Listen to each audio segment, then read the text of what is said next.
And welcome back to the Protagonists. It's been a while because we've been getting things organised, but I appreciate you joining us. Today we have a big subject to talk about.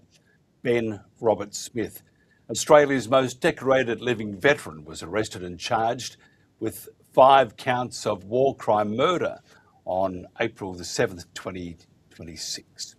Now, these charges relate to the alleged unlawful killing of unarmed Afghan civilians and prisoners between 2009 and 2012. He was sensationally arrested by the Australian Federal Police at Sydney Airport and faces 5 counts of war crime murder relating to his service in Afghanistan between 2009 and 2012. The allegations include directly causing the death of a person, aiding, abetting or procuring the murder of others while they were unarmed and in custody. As of the 15th of April 2026, he is being held in custody outside his home state, and bail review hearing is scheduled for the 17th of April 2026. Now, prior to this, Robert Smith sued the Sydney Morning Herald, The Age and the Canberra Times over reports of his alleged war crimes. In 2023 verdict, a federal court judge dismissed the case, finding it substantially true that Robert Smith was involved in 4 unlawful killings, including the murder of a man with a prosthetic leg and kicking a handcuffed man off a cliff in Darwan. His subsequent appeals to the full federal court and the High Court in Australia were both dismissed and refused. He has been ordered to pay estimated legal cost of around $30 million for the initial trial and additional millions for the appeals. Now, there's a lot of questions about this case and whether Robert Smith will see justice. That's to be seen. Who knows how the judicial system works in this country after what we've seen in the past. But the Robert Smith allegations are 20 years old. The Brereton inquiry, with all its investigators and resources, did not find physical evidence against Robert Smith. And with no evidence, 20 former soldiers have testified against Robert Smith, but no senior officers have been held responsible. If Robert Smith is guilty, should those above him face charges, especially if no action was taken at the time? And what about the soldiers who served in the ADF before, then and now? How do they feel if a man awarded the Victoria Cross can be thrown in jail for his actions during war without hard evidence? Our guest today, a Major Fred Galvin, USMC retired author of A Few Bad Men, the true story of US Marines ambushed in Afghanistan and betrayed in America. And our other guest is a very dear friend of ours here, Shane Healy. He's a terrorism and violent extremism assessment expert and is a former Australian Defence Force Special Operations Command Intelligence Operator and private military contractor. First of all, gentlemen, thank you for joining me. Thank you. Good day, Mike. How you going? Good. Can you just, first of all, Shane, what's your summary on what has happened and why it's happened? It's disgraceful that Ben's arrest was leaked to Nine, so that's the first thing, that they made such a public display of it. It was on the back of pressure by media organisations and the OSI itself, because they've spent hundreds of millions of dollars, and what have we got? What have they got for it? The whole investigation is a sham, and it's just an absolute disgrace what's happening with Ben now. Like, to think of what his daughters have gone through already, and now to see their father taken off a plane and arrested, it is just an absolute disgrace to one of Australia's greatest warriors. Fred, I've got to ask you, because you've been following this quite with interest because of your past experience. It would be pretty spot on to say that the treatment already the treatment of Robert Smith has been quite appalling. Yes, I would say not only with Robert Smith, but this puts a question in the back of every military service member, especially those who are in special operations, on if an allegation without any substantiated evidence, nothing, not a body, not a bullet, nothing forensic, but just somebody alleged, that causes hesitation, and that damages the psyche of the individual, and all the way up to the commanders possibly not wanting to conduct aggressive combat operations, and that's exactly what the enemy wants. I will also say, and we can talk about this later, but there are a lot of things that go on when a special operator who's conducted explosive breaching, who's on a day-to-day basis doing combatives, who's had a lot of injuries into their brain, that energy has been absorbed in the soft tissue from explosions. That has effects which military medicine is really not even starting to explore. That's something that I'm involved in a charity that understands that dysregulates all your hormones, and it's like trying to judge someone who is physically handicapped to a standard that an Olympian would be. I mean, these individuals have been changed, and how do you have metrics? Were there medical evaluations, psychological evaluations? So, from everything I've read, this is a situation where you've taken somebody who's had incredible sacrifice to their nation on repeated deployments, continually volunteering for the most demanding jobs, starting from the infantry as a young man, going over to the RAR, going to the SAS. He has been exposed to these occupational hazards that have had, and when I'm talking about this, our organization does these deep dives, which I'm about ready to participate in another one, and this affects the mind. They start hearing voices. That's why suicide rates are often so high. They're in such pain from a lot of these orthopedic injuries. That needs to be taken into account. And those are some things that often are not even looked at on the surface, is what is going on in this individual's mind and spirit that could, I mean, if he's done some of this, were there things that led him to think and act in this way? And there's a lot of things. When you read some allegation, well, there's an unarmed man, there's an allegation of a spotter that people are saying that was killed. That's the responsibility of the higher command, and this responsibility of those who are in control of the theater to have rules of engagement. If somebody is walking around the middle of the desert and the heat of the day when there's no roads and people are getting killed in that area, it's pretty understanding. I've worked with the Australians many times, and they're very sharp and keen with the tactics, and they understand that that's likely an observer. He's conducting reconnaissance. And those rules have been established from time to time in both Iraq and Afghanistan. If people are caught with devices that can initiate or explosive device, that they can be killed.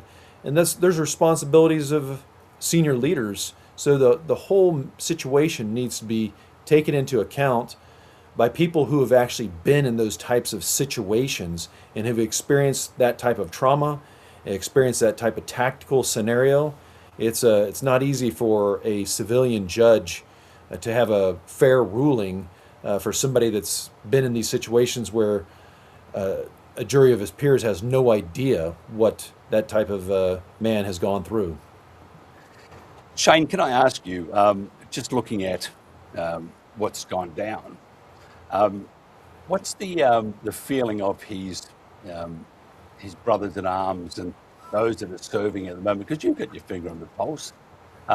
It would most definitely say that we'll come after you if we want to, and we're going to make sure that we're going to promote and publicise this to our umpth degree, and that we can do what we like. And that itself would make, because, if you go out and fight for your country, and same thing with you, Fred, fight for your country, put your life on the line, you got to make, you need to know that your country, your government has your back. So what's the feeling at the moment, Shane? So from the cohort of the Special Operation Task Group that served in Afghanistan, it's immense anger that this has happened at all, that it's played out for this long. It's not just Ben, like there's been numerous, well, I'll say at least 50 of us that have had our homes raided, that have been surveilled, that have had, just last week there was a veteran who the AFP kicked his door in front of his wife and his two kids and searched his house for a device. Now, he was in Afghanistan in 2011. Like, what's he going to have on his current phone that's going to be from 2011? So these are the tactics. Several veterans who were trained in spotting surveillance actually saw AFP guys following them. But this started, in 2010. So amongst that collective from the SASR, there's been some friction since, June 2010, and it was certainly evident during our 2012 trip in Afghanistan, and it escalated in 2014, and that's led to the Brett report. But the other reason why so many people are angry, or veterans are angry, is because the Chief of Army at the time, Angus Campbell, he was the senior commander of Middle East Area of Operations in 2012. So a lot of the medals that he wants to take back, he actually authorised at the time, but he won't hand back his Distinguished Service Cross. So where's the accountability in that? And second of all, in 2009, there was some commandos conducting a night raid, and during that operation, a hand grenade was thrown into a compound and some Afghan children died. 3 commandos were charged with manslaughter, and they actually went through the legitimate military system. The Australian Defence Force Investigative Service conducted a thorough investigation, laid charges, and they went before an authorised military magistrate. That's the process that should have been followed in this instance. And the thing is, those investigators were in our camp on October 2012 conducting an investigation when one of these so-called incidents that Ben's been charged with happened. Why didn't anyone then grab one of those, or the legal officer? We always have a legal officer with us, and raise those concerns in October 2012. Why did they have to raise them, with no name or anything, and just put it forward in 2014? And that's where a lot of anger and a lot of friction has started and continues to this day, which is another reason why this trial is in a really interesting space, because there's a lot of he said, she said from guys on the ground. And during the defamation case, they got away with some of it because there was a much lower burden of proof, and they were given, numbers, person 4, and there was very limited who they wanted and didn't want to give evidence. That's not going to be the case in the criminal matter. They're going to have to get up, use their name, and say what they saw, what they didn't see. That's going to be really interesting for me, because I was involved in a lot of these incidents, and so are others that weren't called for, that have been investigated and cleared, and we'll actually have to bring that information forward. And it's going to be a game changer, because there's a lot of information out there that hasn't been used yet. Mm. I'm going to I'll throw this to you, Fred, first of all. So I'm a bit like, really? No evidence, but they had 20 former soldiers testified against Robert Smith. At 20... Mike. Yes. Mike, I just need to stop you. It was 4 soldiers that testified. It was 4 direct soldiers that testified against, and it was others that gave character evidence. So that number's actually incorrect. It's what it is. It's 4 fellow operators from Ben's troop gave evidence against him. The others were character witnesses that had run in with him during his career, and so it's not 21 that testified against Ben. And that's one of the things that's going to become very evident in the criminal trial. Well, then same sort of question here, though. If you had 20 people, we don't like Ben Robert Smith. So, but it's getting down, and there's no evidence, getting down to a personality thing here.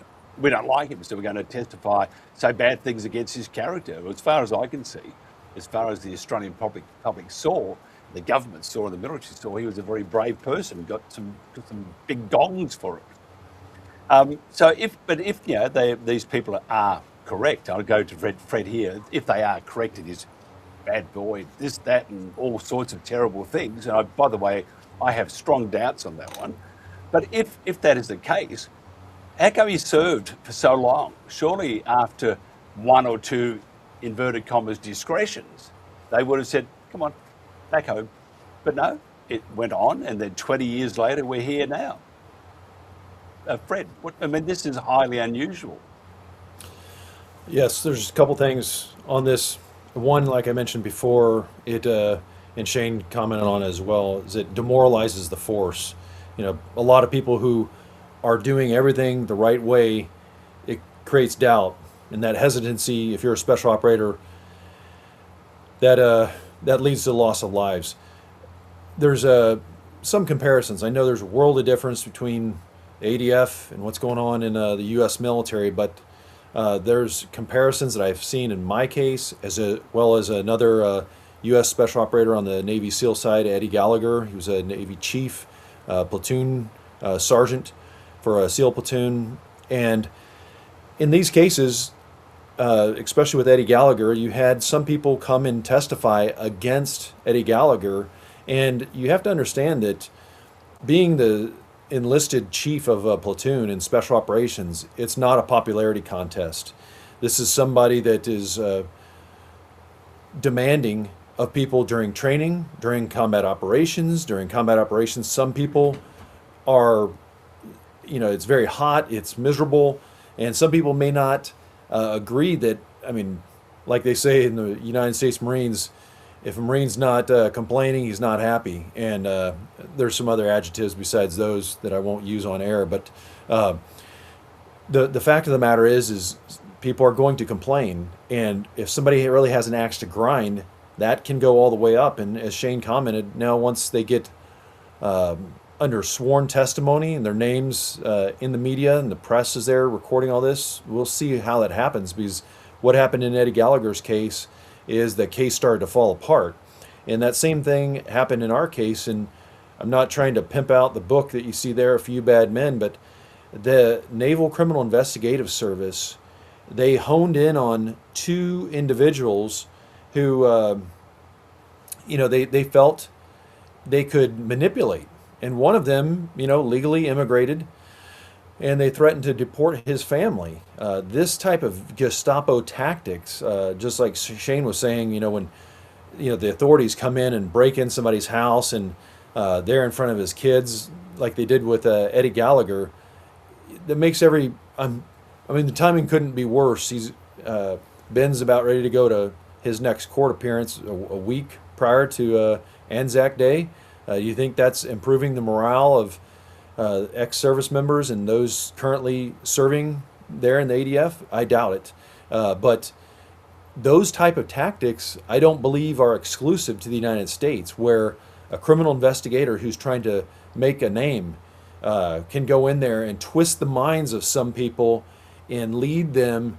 And it's sad to say, and I'm not saying this has gone on with the SAS, but in our case, in A Few Bad Men, there are many, many senior officers who were the critics. Like President Teddy Roosevelt said, they were accusing, and they made a name, and they kept getting promoted and promoted by being these virtue warriors and making it look like, I would never do something like that. This is a disgrace. So it's easy to get on that bandwagon, especially if you're in the senior roles and you want to stand out as the good guy with the white hat that's enforcing what is calling out a war crime. It'll be interesting to see during a trial, and it's sad that when you go through a trial, this is more than just a wire brush. It's a meat grinder, and nobody wins. Not the individual, even if he's innocent. Like in our case, what happened to guys as far as their body shutting down the production of testosterone, guys getting cancer, diabetes.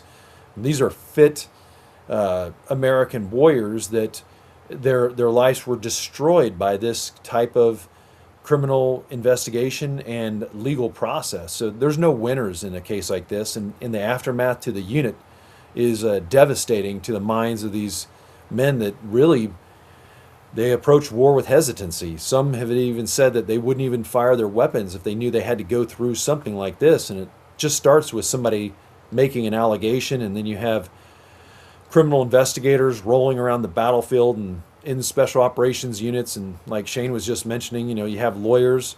There's good and there's bad at having a lawyer there. And there's lots of good and there's lots of bad. But it's sad that it gets into such a legal process of instead of just fighting an enemy, and the enemy knows how to exploit this. This is cognitive combat. They understand that these types of incidences create hesitancy, and that's the kiss of death in situations like this with these types of special operations units. Mm. Well, you've worked with Ben, haven't you, Shane? What's he like as a guy? I mean, this has got nothing to do with whether he's guilty or not, but just in context, what is he? He would be a very strong person, I would imagine. Yeah, he's exceptionally motivated, direct, and 100% all in. We actually had a massive argument the first time we worked together in 2011 in the lead up to the Commonwealth Heads of Government meeting in Perth, and it was basically because he wanted the information that I had, and I wasn't working directly under him, and that's the kind of soldier he is. He's direct, and that puts a lot of people off. To me, I didn't take a backward step, and we wound up becoming pretty close and working on, the number one target for the Australian government in Afghanistan in 2012. So, but other people don't go that way. This all started, and this came out in the defamation case, and it's common knowledge amongst those that were there. This all came out of jealousy after the battle at Tizak in 2010 when Ben was awarded the Victoria Cross. Other guys on the ground who didn't get high gallantry awards were jealous, and that is the seed. That's the saddest part about what's happening now. I actually spoke to someone about 18 months before the defamation case, and we had a bet, and he goes, "There's no way that's what it is." When it came out in the defamation case, to his credit, he apologised. He goes, "I can't believe that." So this. I would say this started as a get back that got out of control. But my main issue is, like even the other night when on 60 Minutes, they still won't show their face. They won't put their name to it. If you don't have the moral courage that if you make an accusation and you don't want to stand by it, put your name to it, well, then there's no credibility in that accusation. So, that's my view of it. There was only at any one time about 300 of us in Camp Russell. Everyone knew everything about anyone. It was my intelligence that got Ben and got the guys into Darwan that day. We had tips. We were tracking Hekmatullah, the ANA soldier that on the 29th of August killed some Australian soldiers on a green on blue attack in patrol base Wahib. And he got away, and we were tracking him every day. The guys were out hitting villages, and as I was looking for where he was going, and he was in that village that morning. We had a human source tip-off. The boys launched. He was in that village because the Afghan Taliban military commander for the area was in that village, defended him, got him away as they conducted the engagement. That's verified by multiple intelligence formats. That was never put before the defamation case because it didn't help Channel 9's cause. That'll come out in the criminal investigation. And that's just the tip of the iceberg for that one. On that trip, Ben could have won a number of other gallantry medals. Like there's a picture I put on X where his troop commander was shot in a gun battle. Ben, now he's 6'9" or 10. He's about 130 kilos. He's not a small bloke. But he broke contact in the middle of the fight, ran 400 metres, put the injured officer on his shoulder, and then ran back behind cover. Basically saved the guy's life. Any other soldier would have got a medal of gallantry for that. But because it's Ben, it's just what Ben does. And that's what's the hardest thing for us that know him. He'd do that today. And all the guys that are detracting and accusing him, they had to go back into combat tomorrow to save a family member. Then you'd be the first person you'd call. There's an old saying in Australia, the tall poppy syndrome, isn't there, Shane? That to me, it smacks a lot of that. I'm going to read you this, and I want to ask you a question. This is still for Shane, if you don't mind, Fred. The Victoria Cross is awarded for extraordinary gallantry, valour, self-sacrifice and devotion to duty in the presence of the enemy. Okay, so he was awarded the Victoria Cross for all those attributes. Who decides who gets the Victoria Cross? It's not Ben. He doesn't write up a report saying, "Oh, the hero." We're watching a lot of Marvel shows lately, and I saved the world. He didn't do that. Obviously, it was someone else that did that. So why would the others then feel so maligned that they never got a gong either? So, and I've actually read the original citation. So basically, when they got back from TISAC, and they did their after action review and wrote up a report of what everyone did that day. And there's actually a very good documentary on YouTube called The Battle of TISAC that shows you a lot of this. And they write that up, and out of that, you look at who did what, and then they write an honours and awards recommendation. And in that, you kind of say, we think that, because it's like you just read out, there's certain words that indicate, a Star of Gallantry, a Medal of Gallantry, a Commendation for Gallantry, Commendation for Distinctive Service, and what your actions on that day did in those words. Anyway, so it'll go to the troop commander, to the officer commander, so the major in charge of the SAS in Afghanistan. He looks at it, he signs it, recommends it, changes some things. Then once a rotation, so we did approximately 3 rotations a year with the Special Operations Task Group. They have a honours and awards board near the end of the rotation. So that's the commanding officer, the RSM, the executive officer, the legal officer, the intelligence officer, and the operations officer. And they look at all of the nominations for honours and awards. And they approve them, they adjust them, they go, yeah, no, we'll increase that one, we'll knock that back to something else. And then once that gets approved, that goes to the higher headquarters, down into our Minhad Air Base, which is Joint Task Force 633. The Major General there looks at it all again, and then if he approves that, or he might send some back and goes, no, I don't think that warrants whatever that award is, and they redo it, and then the Major General then forwards it on to the Honours and Awards Committee in Canberra. And then they look at it, and so with the Victoria Cross, you don't actually get nominated by your troop commander or the commanding officer. You usually get nominated for the Star of Gallantry, which is the one under.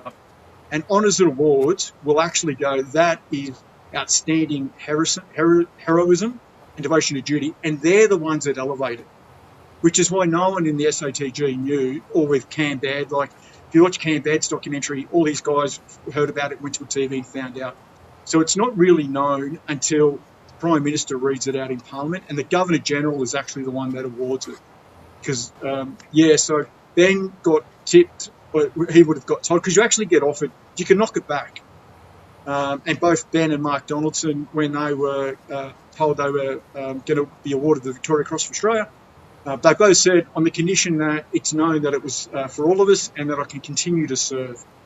And that was granted. Ben and his then wife were actually told they had to go in and talk about some defence housing. So they go in, and the Chief of Army's there, and that's how he found out. So they actually didn't tell him until he was in the room.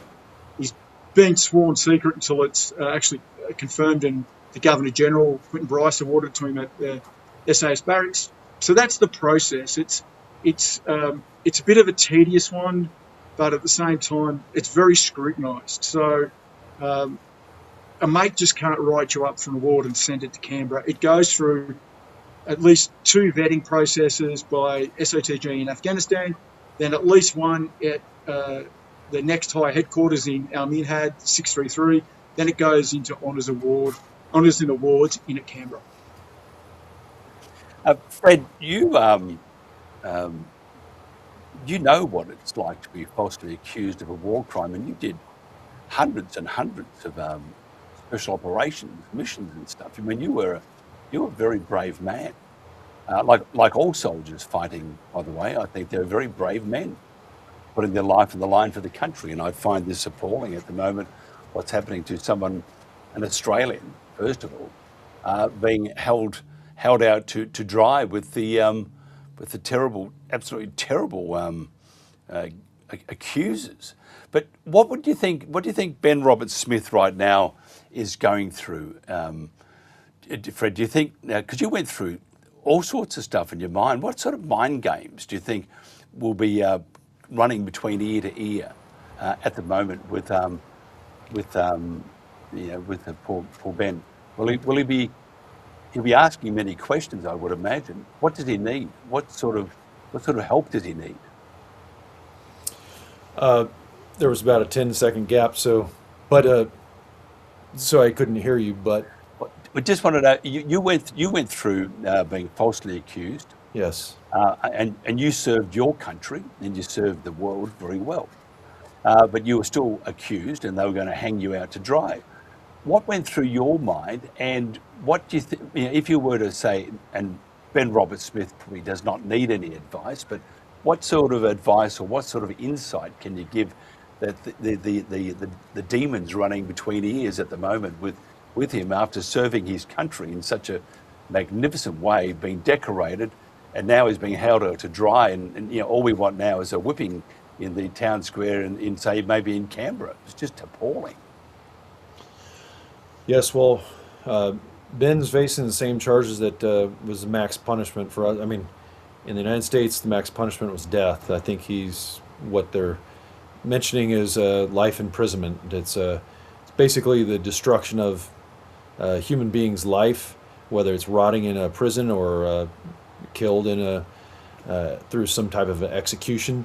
But that weight, I had some friends that I went to some training with who were Navy SEALs, and they were alleged of some war crime, and one of them said something that I will never forget.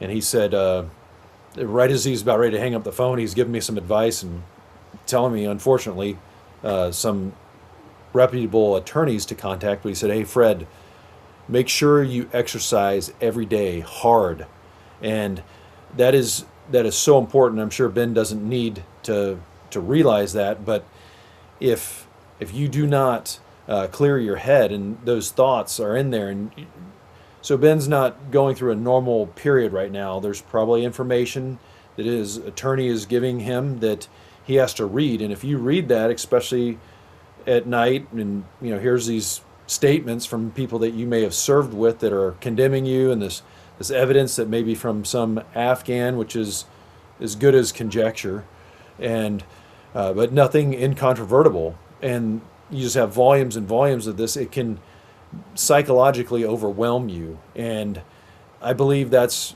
where physical strength is very important. But when somebody feels like they're in a lion's den, if you don't have a spiritual strength, if you don't have somebody that can come alongside you and mentor you, that throws you a lifeline, and you feel you're all alone, because these types of situations where, in our case, it went from 7 accused down to myself and one other, and there's some people, just like in Ben's case, they've said, "Oh, they dismissed this like there's nothing to it," and no, well, now it's been resurrected again. In our case, this 2 weeks ago, senator from Oregon made allegations that the other co-defendant that served with me, who's still serving in the military, that he doesn't want to promote him because his name was on a war crimes list, and that resurfaces in the media, and so that all goes in the head, and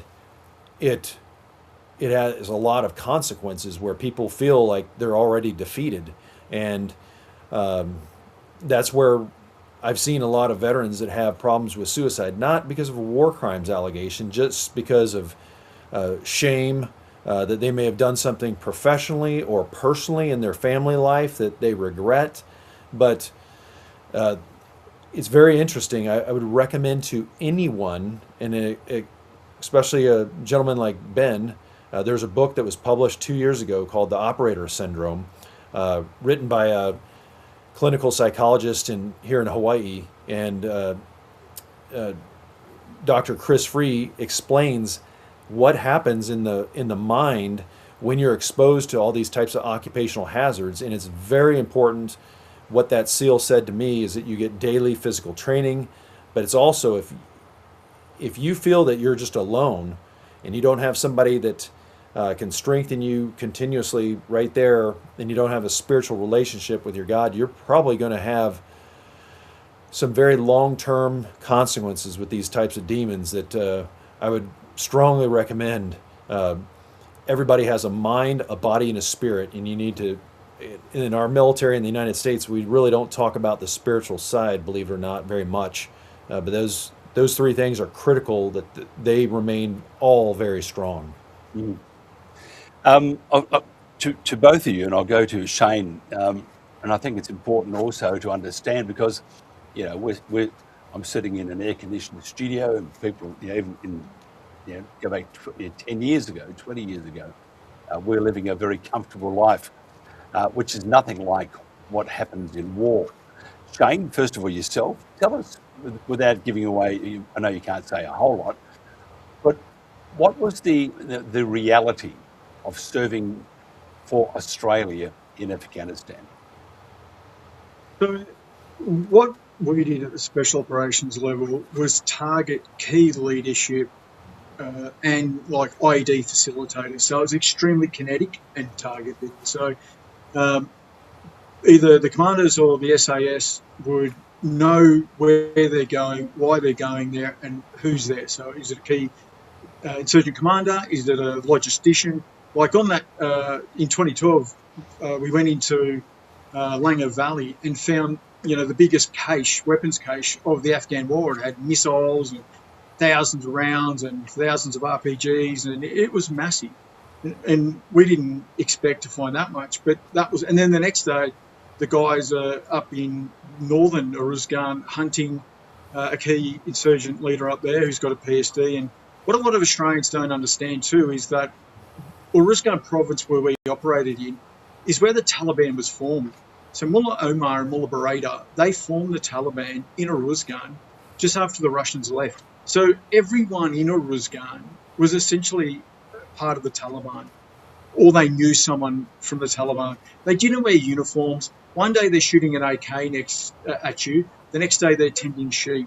So that's not explained well to the Australian public. It's not like you're fighting the Germans who have a different uniform. And if you actually look at some of the documentaries, they will start shooting at you, then they'll just sit. And then what are you supposed to do? And they've got IEDs everywhere. So that plays on your mind the whole time. We're working with a partner force that in 2012 started shooting Australian soldiers in green on blues. So then all of a sudden, every morning I went and met with Afghan intelligence from their different various services. And I'm in a little room with 7 other Afghans between 8 and 9, doing an information sharing, and I'm collecting local human intelligence, situational intelligence. But I'm the only Aussie in there, and there's 7 or 8 Afghans in the outer building. There's another probably 20. So you've got to put a lot of trust in them that they're not giving you up, that they're not reporting on you. You've got to do a bit of counterintelligence, and that's every day for 6 or 7 months. And then, if you're part of the SAS and you're doing time-sensitive targeting, you're in all your gear, you're at the flight line, and you might have 4 targets. And we're waiting for certain triggers to be met for the guys to go out and prosecute one of those targets. So all of a sudden I make a radio call, objective whoever has just presented, like in the start of the book Find, Fix, Finish, when I went up to Baluchi and got an insurgent leader up there, I only had 2 minutes notice. 1 minute I'm sitting in the skiff looking at possible insurgent activity in the battle space. Next minute I'm on a Black Hawk heading up to Baluchi Valley to apprehend an insurgent commander by myself. So it's very dynamic. It's very kinetic, explosive. When the commandos went in a helmet on the counter-nexus drug missions, they were outnumbered every time, 5, 6 to 1, and they continually went back. So you're looking at guys that did more, I did 4 rotations. Some guys, especially the older SAS patrol commanders, did 10 or 11 Afghanistan rotations. And it wasn't like you do a job and then you get 4 days off. You're going bang, bang. You come back from a job, you do the BDA, you re-kit, refit to fight, as we say. Then I'm briefing the intelligence for the next operation the next day. So it's a 24-hour cycle, very, very high-paced environment. Fred, you led hundreds of combat missions, including raids, deep reconnaissance, ship seizures, ambush operations in Iraq, Afghanistan, and the Arabian Gulf, Gulf of Oman, and the Gulf of Aden. Um, the closest we come to seeing what happens in war is what you see on TV or online or at the cinema. What without again telling too much, tell us what it's all about, for yourself. I mean, we heard from Shane. Uh, are you living on the edge that one day you think your time's up? And if that's the case, what does it do to you mentally? Yes, very good questions. I will say this: at the time that I served, they did not have a permanent occupational code for the officers, and I had been enlisted and I became an officer. But the reason I say that is, as an officer, you're expected to go back into the infantry, and once I got over into the force reconnaissance side before they started the Marine Special Operations, it was addicting. Just like any type of a hard drug, those hormones going into your brain, and you're serving with people who were, completely committed. They were the best, and in that type of friendships, those bonds of brotherhood, it was so addicting to me. And here you're doing training. We'd go down to Australia and train with the Australians. We'd go to all these countries across the Pacific and in Europe and training. It's so intense and so fulfilling. And you see that as your purpose and your identity, and you don't want to separate yourself from that type of a tribe. If I'll use the Native American phrase, in when you're a warrior in that tribe, the worst thing is ever being removed from that. So I did something that was very detrimental, and professionally it was considered like suicide. I stayed in force reconnaissance and special operations as long as I could, which was usually an officer does one tour and then he would leave. That's on the Marine side where, and I didn't just stay in the community, I stayed at the tactical level, in charge of one platoon or a small little troop. But these types of missions, seizing ships all over the Gulf of Oman, Arabian Gulf, Gulf of Aden, and conducting sniper missions, deep reconnaissance missions, precision raids, that intensity. And as Shane was describing, you're coming off of a mission, and the officer may be working with some in the intelligence cell to capture all the information in a report, and then trying to anticipate and glean what information that person could have to action other targets. And then all of a sudden, that goes in the intelligence process, and there's a drone that finds information at a location, and you're waking everybody up and you haven't even gone to sleep. Maybe your guys have had a few hours of sleep and you're going again. So when I talk about complete commitment, that's with every cell in your body focused on that type of mission. And just today, I was meeting with the daughter of one of the Marines who I served with, and he was later on killed in action. And she wanted to know about her dad, and I just said, "This is what your kind of man your father was." And she knew a bit of that, but she was a little teenager when her father was killed. But that type of individual, like she said about her own father, as we were having a meal together today, she just said, I know that he would just keep going. If he wasn't killed, he'd just be out there doing it again and again in whatever capacity. And they're right. So what I would say to some people is this profession, it's very rewarding, but it comes at a very high cost. And families of special operators, it's a very unique opportunity, but it takes a very dedicated woman to be able to tolerate the constant training and the constant separation because of trainings in these remote locations, and then the constant deployments. But God bless those women that are able to support a man with that kind of lifestyle, because it's very rewarding for the man, but it's very demanding on the family. but it comes with consequences. And you, when you add up all the hours that somebody works, the average person in their life works 90 to 100,000 hours, and you look at a career of some of these type of people that just work 16, 18, 20 hours a day. I'm sure Shane understands that, but they've over their lifetime, they've probably put in work of like 160,000 hours, almost doubling what some other people, and that has effects on the mind. Definitely orthopedic injuries, as I've been rebuilt, but these people are extremely dedicated. So hopefully, when this case comes, there are people that have that level of understanding of that kind of commitment and the cost to the individual as well as across the force, because you have to have organizations that are at the pinnacle of readiness. And everybody in the nation of Australia needs to be able to stand behind their forces and know that they're well trained, well led, they have competent commanders, and they're going to get the job done. And you don't want to hamstring those people as they're doing these extremely challenging missions where there's a lot that happens in the gray area, as Shane was describing. It's not always black and white. And I'm not advocating for any type of atrocities at all. But, things happen when somebody's, like he had mentioned about throwing a grenade in a room. I mean, if you're being attacked, you fight back. And sometimes the enemy uses civilians as shields. And trust me, that gets in people's minds. And it causes torment in their mind. They didn't intend to do that.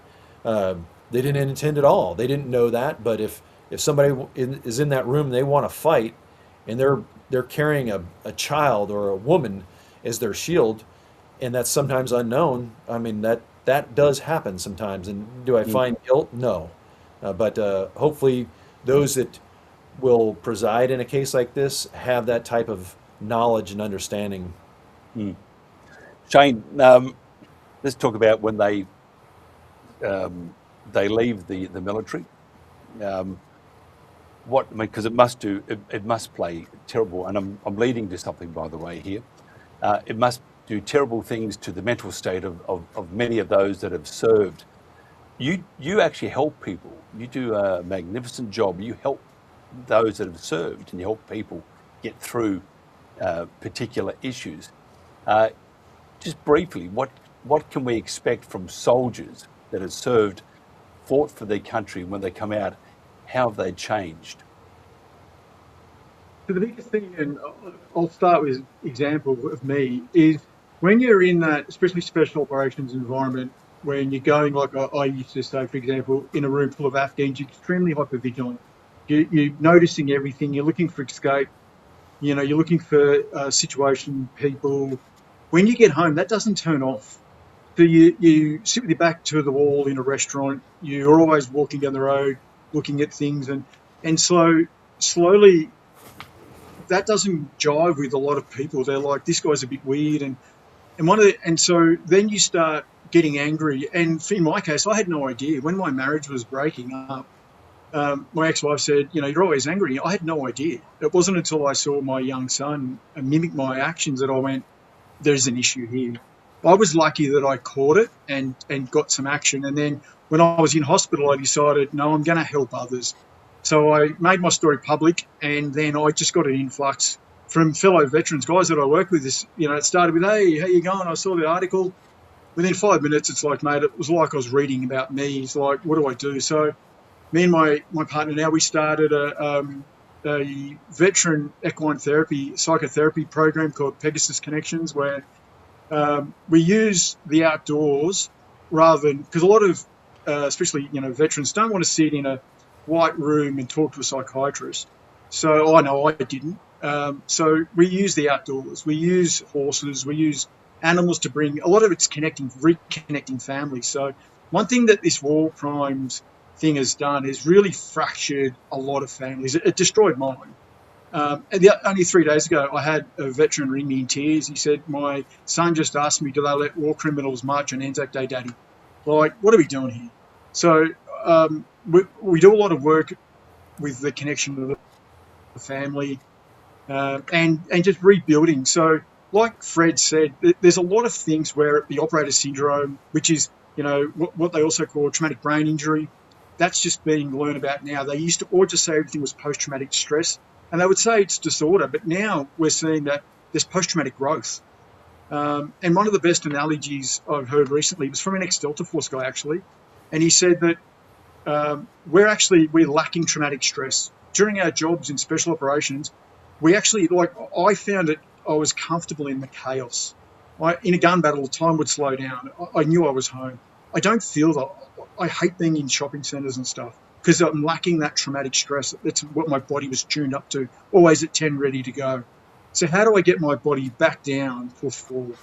And that's a common thing we see across the veteran space, is that's why they go take drugs. They're always trying to get back to that high. And what I'm trying to do is get them to do something like skydiving, or I know in America, jiu-jitsu or bow hunting is massive in the special operations veteran community. I'm trying to work with the Navy SEAL Foundation to start doing some alternative therapy stuff where I take some veterans across to Texas and we look at some non-pharmacological stuff.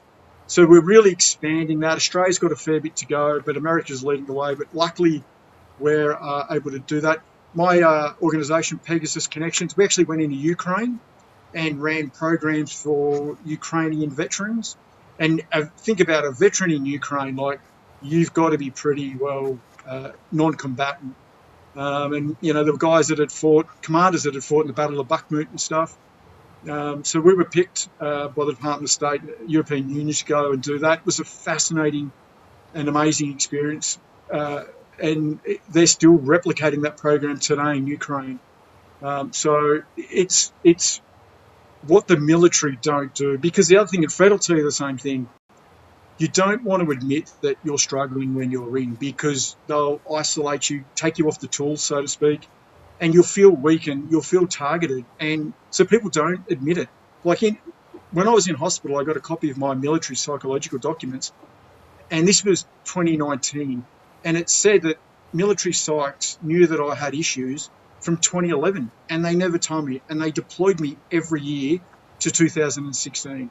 So, and I'm not the only one, that's across the board. So, a lot of the veterans that fought in what we call the GWAT, the Global War on Terror, have similar experiences, whether it's UK, US, Australia, New Zealand, we all operated together at such a high pace that we come back and what do we do now? Our bodies are tuned to a certain amount of chaos that we just don't get into being street, which is why a lot of veterans become unstuck for a while. Fred, because we are going to wrap this up fairly soon, but we've just talked about, you and Shane have told us some of the cold hard realities of serving for your country, and then to be falsely accused of war crimes as you were. It's repugnant, to say the least, and you could probably add a few other expletives to that, but we won't, because we might upset Shane. No, maybe not, but it's a very, very, very ugly ugly situation. Looking in at Australia from the US, what would you say to our government and those baying for blood at the moment? Well, it's very important that people do not rush to judgment, and that the trial truly is formed from a jury of peers, instead people who haven't just served but have served in that type of capacity, but that do not have any partiality, bias, and prejudgment. And that is very difficult to find people who have actually been in that type of a role, that understand the psyche. As Shane was describing, there is, things that happen in the human mind because of these types of jobs that forever change. Now, we can regenerate and bring people back, but I've experienced where sometimes you're emotionally numb, sometimes you cannot regulate your emotions. These are things that happen because our hormones, when that energy hits our soft tissue in our brains, changes not just us physiologically, but the way that we think.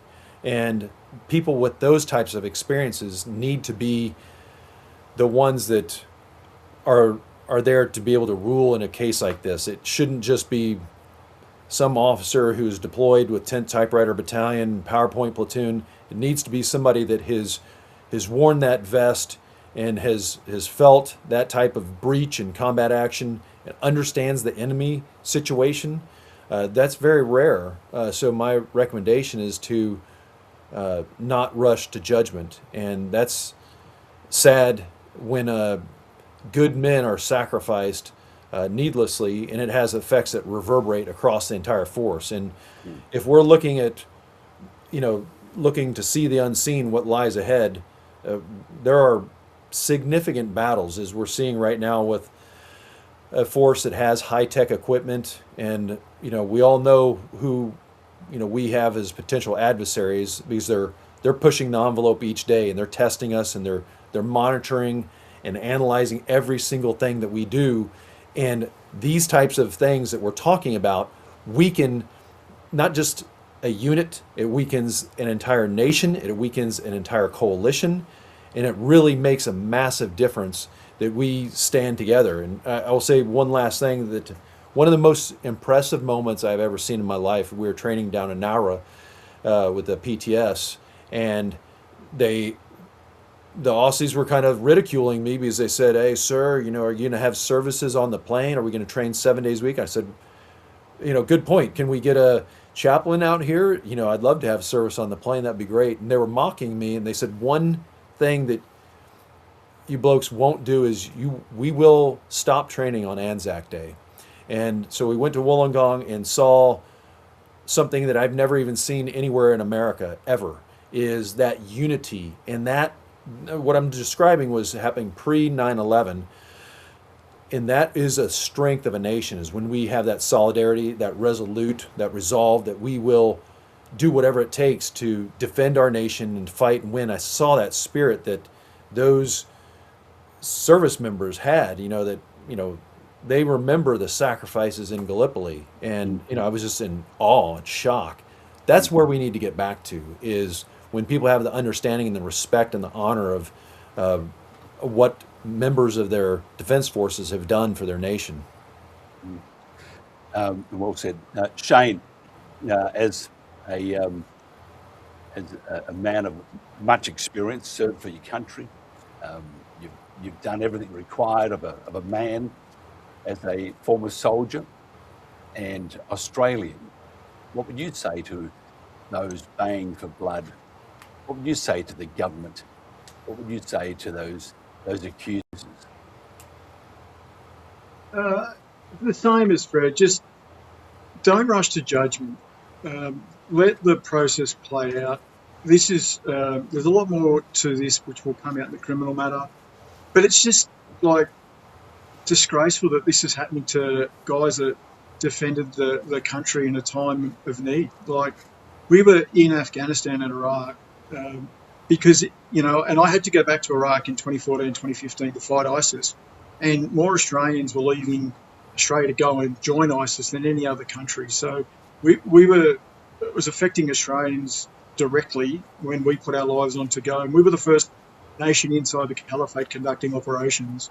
And our politicians at that stage really had our back. It was just the ones that came after. And don't let their naivety, their agendas sway your opinions. Everyone deserves their day. Ben will have his, and then go from there.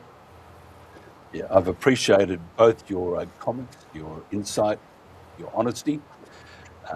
Fred Galvin, he's doing it tough at the moment. He's in Hawaii, or Ahu, in fact, not far from Waikiki Beach. And I can see you attacking those Mai Tais with special energy tomorrow, maybe.